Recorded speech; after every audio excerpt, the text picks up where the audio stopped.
Hey beautiful people, this is Michelle Beck and you are watching my channel Parklicious Food। तो आज मैं आपके साथ शेयर करूंगी स्पंज केक की रेसिपी, वो भी विदाउट ओवन। और ये केक बनकर बहुत ही स्पॉन्जी रेडी होगा। So let's start the recipe. तो इधर मैंने 4 मीडियम साइज़ के रूम टेम्परेचर के अंडे लिए हैं एंड 1 टीस्पून वनीला एसेंस का ऐड किया है। इन अंडों को इलेक्ट्रिक बीटर मशीन की हेल्प से फ्लफ़ी होने तक के बीट करेंगे। अंडों को बीट करने के साथ साथ आइसिंग शुगर भी ऐड करते जाएंगे। आइसिंग शुगर मैंने 100 ग्राम्स ली है और इसे अच्छे से छान लिया था। आइसिंग शुगर को कभी भी एक साथ ऐड नहीं करेंगे। आइसिंग शुगर को हमेशा 3 से 4 पोर्शंस में ऐड करते हैं। स्टार्टिंग में बीटर मशीन की स्पीड हम फुल हाई रखेंगे ताकि अंडों का मिक्सचर अच्छे से टेक्सचर और क्रीमी फॉर्म में रेडी हो। तो आप देख सकते हैं अंडे फॉर्मिक फॉर्म में आ चुके हैं। इट मीन्स ये रेडी है। आप इसका टेक्सचर चेक कर सकते हैं। अब मिक्स करेंगे ड्राई इंग्रेडिएंट्स।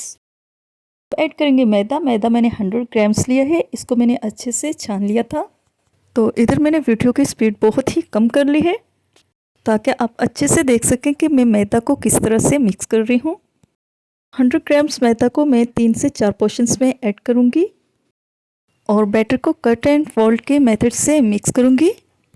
इसी स्टेप को आपको बहुत ही ध्यान से फॉलो करना होगा कि बैटर के मिक्सिंग के टाइम आपने अपने हाथों को स्लोली चलाना है और कभी भी मैदा को एक साथ ऐड नहीं करना, बल्कि थोड़ा थोड़ा ही ऐड करना है और बैटर को नीचे से उठाते हुए ऊपर की तरफ लाकर मिक्स करना है। अक्सर लोगों को कंप्लेन करते हुए देखा कि उनका केक अच्छे से राइस नहीं हो पाता, तो वो बैटर की मिक्सिंग में ही मिस्टेक करते हैं।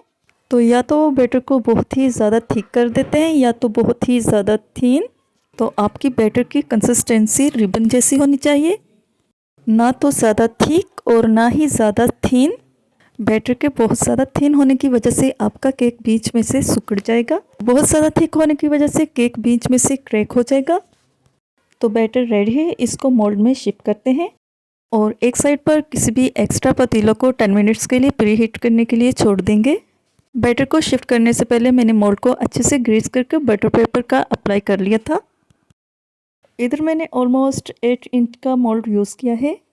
ऑल इंग्रेडिएंट्स की क्वांटिटी आप वीडियो की स्क्रीन से नोट कर सकते हैं। बैटर मोल्ड में शिफ्ट हो चुका है। अब इसको हम 3 से 4 बार टैप कर लेंगे ताकि इसमें कोई भी एयर बबल रह ना पाए और केक अच्छे से राइस हो। पतीला प्रीहीट हो चुका है। बैटर को पतीला में शिफ्ट करेंगे और कवर करके बेक होने के लिए छोड़ देंगे। केक के बेक होने का वेट करेंगे। केक को बेक होते 40 मिनट्स हो चुके हैं। चेक कर लेते हैं। तो माशाअल्लाह से आप देख सकते हैं केक बहुत ही अच्छे से बेक हो चुका है। ठंडा होने देंगे। तो गाइस आप देख सकते हैं केक बहुत ही स्पॉन्जी और फॉर्मी रेडी हुआ है। 3 लेयर्स में कट कर लेते हैं। आप भी ये रेसिपी ज़रूर ट्राई करिएगा। अगर आप चैनल पर न्यू है और चैनल को सब्सक्राइब नहीं किया तो चैनल को सब्सक्राइब कर दीजिए और देखते रहिए पार्कलिशियस फूड। मुझे इजाज़त दीजिए। अल्लाह हाफिज़, टेक केयर, बाय बाय।